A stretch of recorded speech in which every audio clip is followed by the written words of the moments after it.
पाकिस्तान की सरजमी पे गोल्ड जीतने वाला खिलाड़ी जिसने तिरंगे के साथ भारत का राष्ट्रगान दूसरी धरती पर बजवाया। आमिर खान की दंगल मूवी में रेफरी का रोल किया और इंटरनेशनल रेफरी बन आज भी रेसलिंग के नए रूल से खुद को अपडेट रखते हैं। दूसरे राज्यों की बड़ी नौकरियां छोड़कर इन्होंने अपने शहर को चुना और आज कोटा की एक कॉलोनी के पार्क में बैठकर ओलंपिक चैंपियन तैयार कर रहे हैं। बारिश हो, आंधी हो या सुविधाओं की कमी, लेकिन इनके पहलवानों के सपने नहीं रुकते क्योंकि हर मुश्किल इनके जज्बे के आगे छोटी पड़ जाती है। मैं क्रेजी कुंतल आज सिर्फ रेसलिंग की कहानी नहीं, उस इंसान की कहानी सुनाने आया हूँ जिन्होंने सिर्फ पहलवानी को चुना। उनका नाम है रविंद्र कुमार, एक ऐसा नाम जो किसान, मजदूर और गरीब परिवारों के बच्चों में सिर्फ टैलेंट नहीं, ओलंपिक मेडल देखता है। भारत माता की।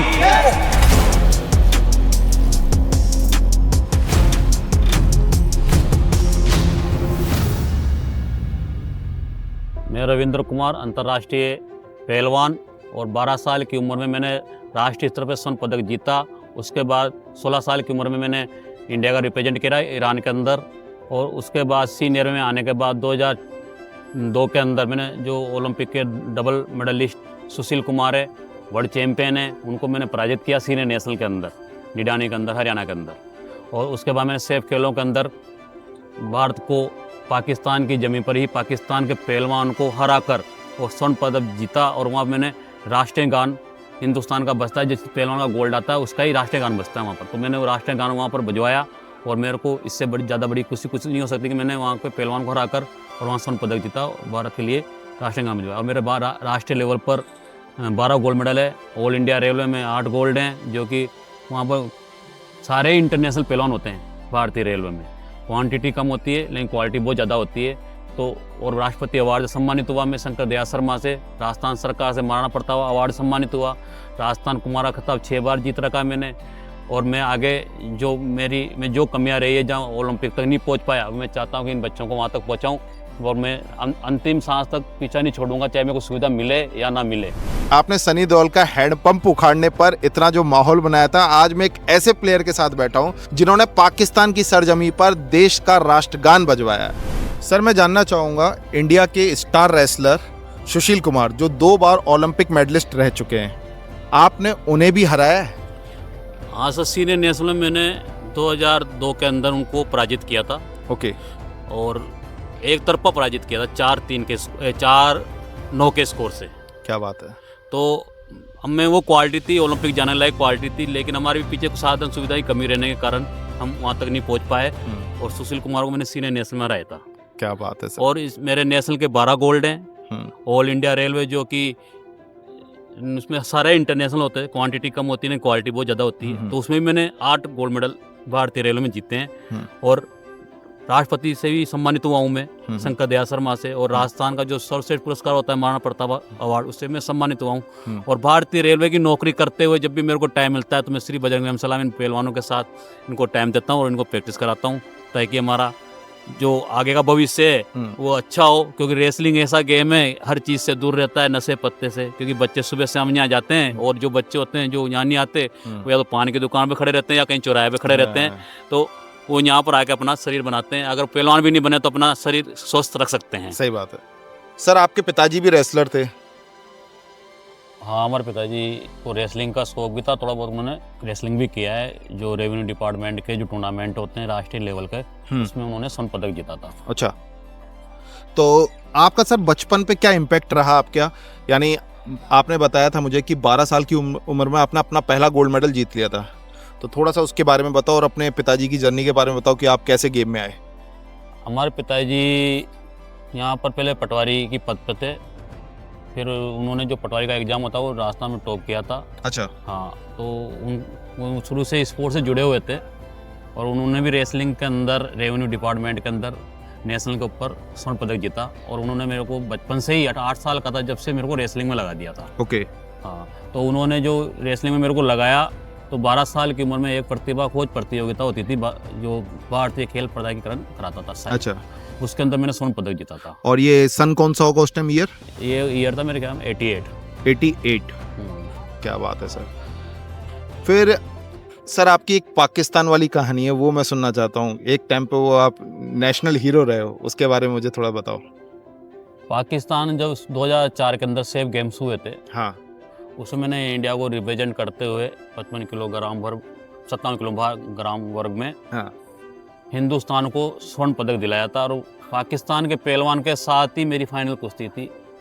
तो पाकिस्तान की ज़मीन पर ही पाकिस्तान के पहलवान को मैंने एक तरफा उसको पॉइंटों के आधार पर टेक्निकल को उसको हराया, और मैंने वहाँ पर स्वर्ण पदक जीता। मैं सर इतना जानता हूँ, अगर इस तरह की कोई फिल्मों में मूवी बनती है ना, तो ये मूवी का सस्पेंस या एक क्लाइमैक्स रहता है।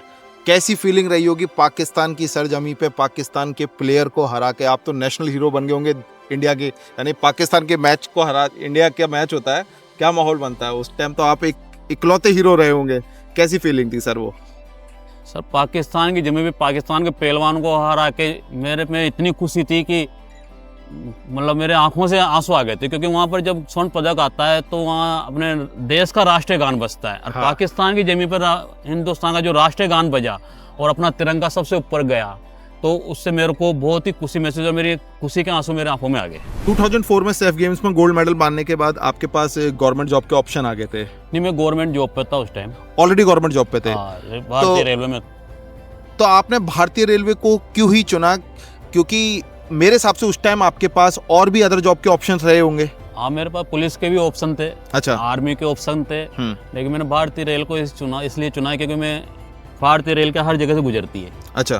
तो अपने कोटा से भी भारतीय कोटा जंक्शन है, वहाँ से भारतीय रेल गुजरती है। तो मैं भविष्य में चाहता है कोटा में रहकर ही अपने जो मेरा अनुभव है, जो मेरे भी सोच है कि मैं आगे जो कोटा के जो पहलवान है वो भी अंतर्राष्ट्रीय स्तर पर जाएं, ओलंपिक में मेडल जीतते हैं, तो मैं यहाँ पर रहकर उनको अपनी जो विद्या है वो उनको देना चाहता हूँ, ताकि वो भी आगे जाके देश का नाम रोशन कर सके। और एक आपकी फादर की भी लेगेसी थी जो आप कंटिन्यू करना चाहते थे, और वो आगे ट्रांसफर भी करना चाहते थे? हमारे पिताजी को शौक था जो कोटा की रेसलिंग है वो अंतर्राष्ट्रीय स्तर पर जाए, तो वो हमने लेके भी गए और मेडल भी जीते। मेरे अलावा और भी कई पहलवान हैं जिन्होंने राष्ट्रीय स्तर पर पदक जीते हमारे पिताजी के टाइम पर, और स्टेट में चैंपियनशिप भी जीत के लेके आए कोटा की।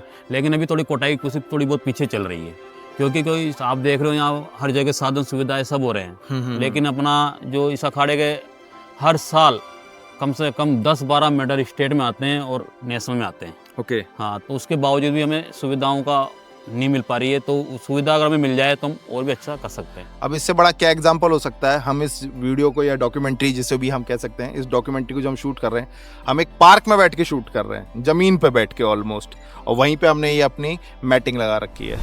सर यहाँ पे जिस तरह की जो अमितताएं आती हैं व्यवस्था को लेकर, उसके बारे में आपका क्या कहना है? कोई गवर्नमेंट से अगर मेरे को सुविधा मिले तो मैं कोटा की कुश्ती को अंतर्राष्ट्रीय स्तर पर, ओलंपिक लेवल पर, एशियन गेम्स तक मैं पहुंचा सकता हूँ। अच्छा। क्योंकि ये मेरे में काबिलियत है, लेकिन हर चीज़ के पीछे सुविधा चाहिए। क्योंकि रेसलिंग में डाइट है तो फाइट है। अगर आपने डाइट नहीं ली तो आप फाइट नहीं कर सकते। आप मेहनत खूब कर रहे हो, लेकिन पौधे को पानी नहीं मिलेगा, सूखेगा ऐसे ही। सूखेगा। इसलिए उसको पानी मिलना बहुत ज़रूरी है, उसको डाइट मिलना बहुत ज़रूरी है पहलवान को, और एक सुविधा। अगर ये दोनों चीज़ें मुझे मिल जाती है तो मैं दावे के साथ कह सकता हूँ 100% की कोटा की धरती का ओलंपिक में मेडल होगा। आप बता रहे थे आपके फादर ड्राइवर हैं, तो यहाँ पर कभी किसी तरह का कोई चैलेंज आया आपको फाइनेंशियल कंडीशन को लेके यहाँ की तरफ से? यहाँ से तो कुछ भी नहीं आया, यहाँ से हमेशा सपोर्ट मिला है? हमेशा ही।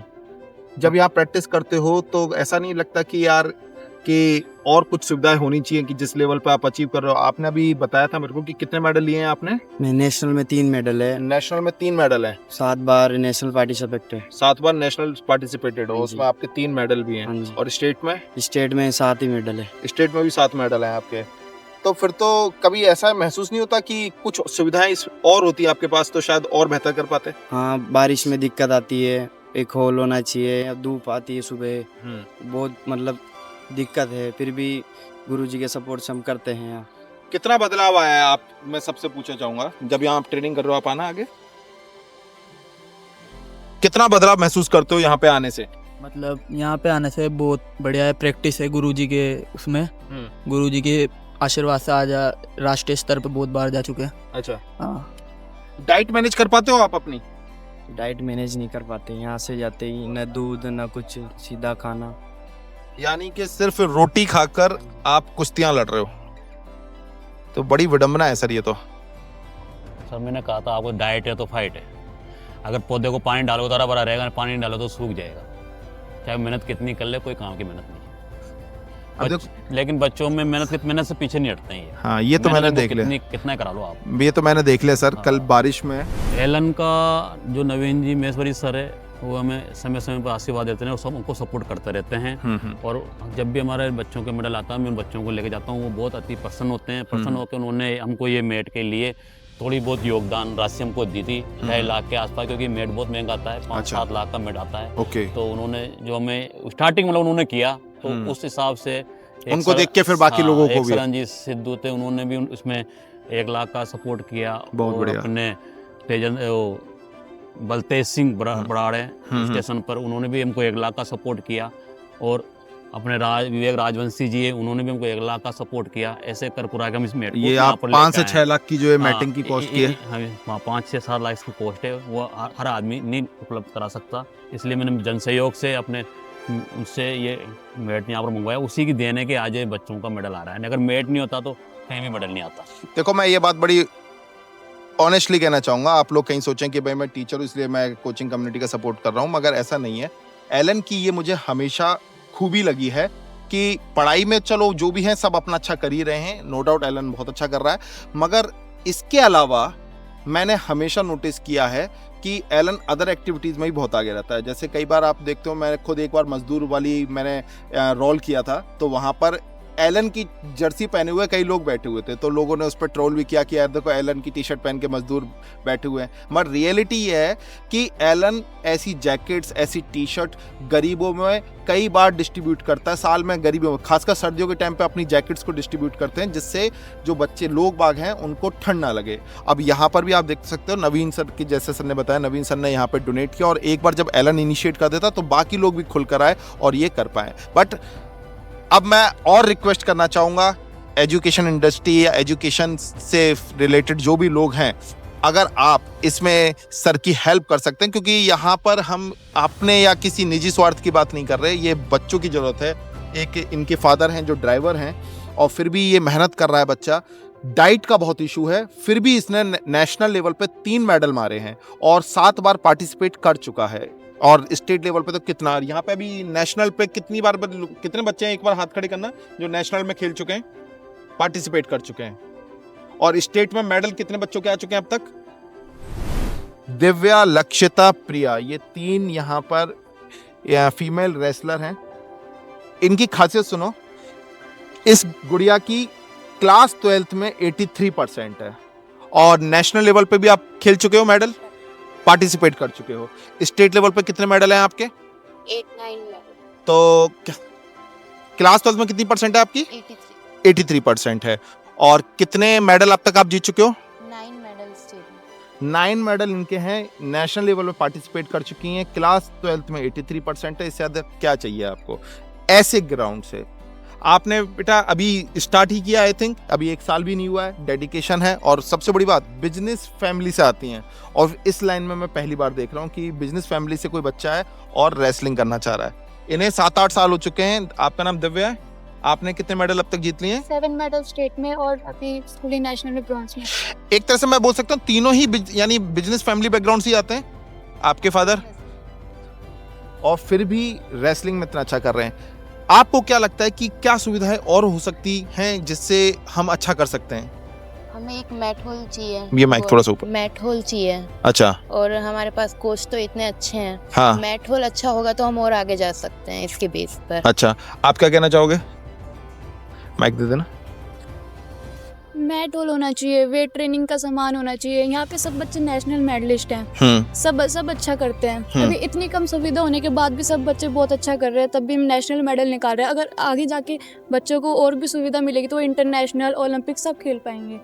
क्या बात। तो देखो, एम सबके बड़े हैं, मगर कहीं ना कहीं रिसोर्सेज की जरूरत होती है, वो इनके हाथ में नहीं है। इनके हाथ में इनका हौसला, इनका जज्बा, इनका डेडिकेशन है, जो ये अपना 100% देने के लिए तैयार है।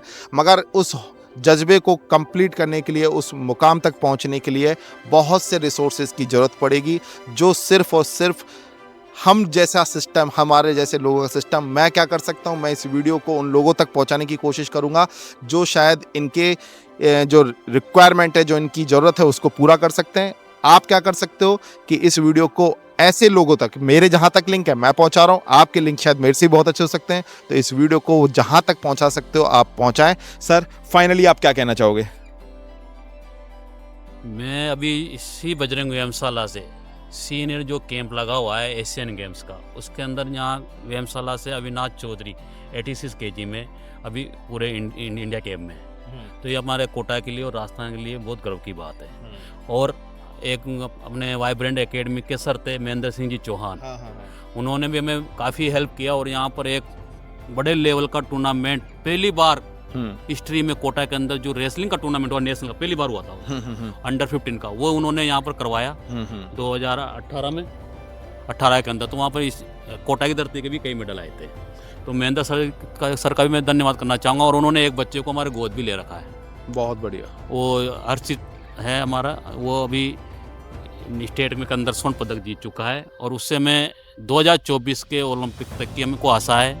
और जो बच्चे मेरे साथ में हैं, मैं इनको एक ही एम बताता हूँ कि अपन को ओलंपिक खेलना है और ओलंपिक से मेडल लेके आना है। वो तो मुझे दिख गया सर, तो किसी का ऐसा नहीं चाहिए, जोश और जुनून होता तो आदमी सब कुछ कर सकता कर है, सकता है। तो वो कोई बड़ी बात नहीं होती। लेकिन बड़ी बात यह है कि वही वाली बात है कि पेट में पानी डालो तो हरा रहेगा, पेट में पानी नहीं डालो सूख जाएगा। तो पहलवानों को भी डाइट है तो फाइट है। तो बस मैं ये कहना चाहता हूँ, हमारे जो हमें सपोर्ट करना चाहते हैं उनसे निवेदन है कि इन बच्चों को सपोर्ट करें और कोटा का नाम अंतर्राष्ट्रीय स्तर पर रोशन करें। धन्यवाद। जय हिंद, जय भारत। Thank you sir. अगर आपको भी रविंद्र कुमार जी की ये कहानी पसंद आई और आपके आसपास भी ऐसे रियल हीरोज हैं जिनकी कहानी दुनिया तक पहुंचनी चाहिए, तो हमें कमेंट में जरूर बताएं। हम उनकी कहानी कवर करने की पूरी कोशिश करेंगे। और अगर आपको ये वीडियो अच्छी लगी है तो चैनल को सब्सक्राइब करना और इस वीडियो को शेयर करना मत भूलना, क्योंकि शायद आपका एक शेयर किसी टैलेंट को सही सपोर्ट और सही मंच तक पहुंचा सकता है। तो मिलते हैं नेक्स्ट वीडियो में।